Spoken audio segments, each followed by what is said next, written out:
Tamil புத்தாண்டுக்கு Tamil new இயருக்கு ஒரு பாயாசம் பண்ணுவாங்க. பச்சரிசியும் இந்த பைத்தம்பருப்பும் போட்டு ஒரு பாயாசம் பண்ணுவாங்க. அது அக்கார அடிசல்னு சொல்லுவாங்க, பிராமின் ஸ்பெஷல். இப்போது இதை எப்படி பண்ணுறதுன்றது நான் உங்ககிட்ட நான் சொல்கிறேன். இப்போது பார்த்தீங்கன்னா, இது நார்மலாக நம்ம அரிசி சாதத்துக்கு நம்ம வந்து அளப்போம் இல்லையா, அந்த அழாக்குன்னு இது இந்த சைஸு. ஸோ பார்த்தீங்கன்னா, இதில் நான் அரை அழாக்கு எடுத்திருக்கேன். உங்களுக்கு எவ்வளோ குவான்டிட்டி வேணுமோ அந்த மாதிரி எடுத்துக்கோங்க. இதில் வந்து அந்த அரை அழாக்குக்கு இந்த ஒரு ஸ்பூனால் ஒரு ஸ்பூன் நான் போடுறேன்.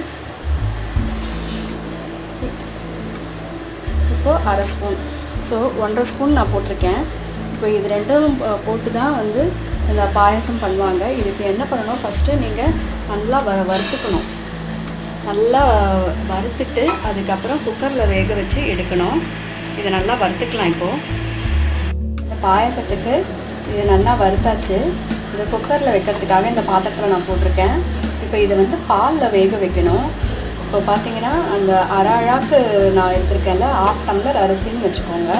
அதுக்கு நான் 1 டம்ளர் பால் விடுறேன்.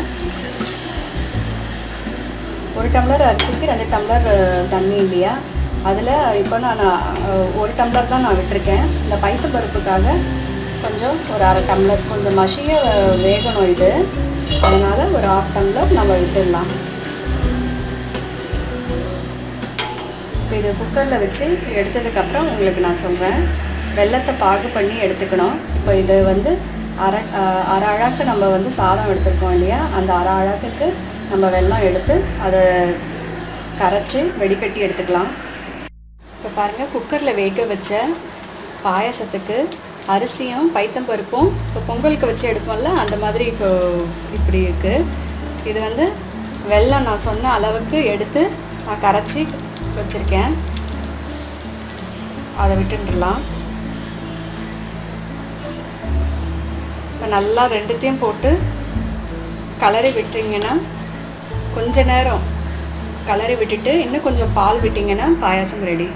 இப்போ நல்லா வெல்லம் போட்டு நல்லா இதை நல்லா மசிச்சு வச்சாச்சு. இப்போ கொஞ்சமாக நெய் விட்டு வச்சுருக்கேன்.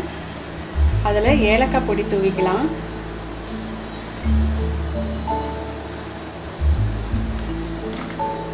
முந்திரி கொஞ்சம் போட்டிருக்கேன். இப்போ இந்த இதில் பால் எவ்வளோ வேணுமோ அவ்வளோ பால் நீங்கள் இப்போ விட்டுக்கோங்க.